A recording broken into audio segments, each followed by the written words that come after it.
അല്ലടാ, എന്തിനാ ഈ ജനുവരി 11-ാം തീയതി തന്നെ നമ്മുടെ പെരുന്നാൾ ആഘോഷിക്കണേ? അത് ശരിയാണല്ലോ. ശനി ഞായറായിരുന്നെങ്കിൽ എല്ലാവർക്കും പങ്കെടുക്കായിരുന്നു.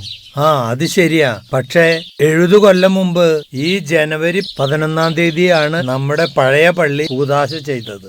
എന്തൊരു ആഘോഷമായിരുന്നു അന്ന്.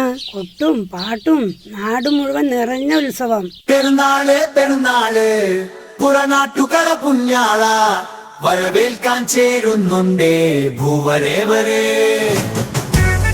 ജനുവരി 9 തുടങ്ങി 12 വരെ നമ്മുടെ പൊറനാട്ടിൽ സെബസ്ത്യാനോസ് പുണ്യാളന്റെ പെരുന്നാളാട്ടാ. എല്ലാവരും വരണം. ഭക്തിസാന്ദ്രമായ തിരുക്കർമ്മങ്ങള്, അമ്പെഴുന്നള്ളിപ്പുകൾ, തേര്, ബാൻഡ്, കലാസന്ധ്യ, വർണ്ണമള. ജനുവരി 10-11 പൊറനാട്ടുകര പള്ളി പെരുന്നാള് മിസ്സാക്കണ്ട.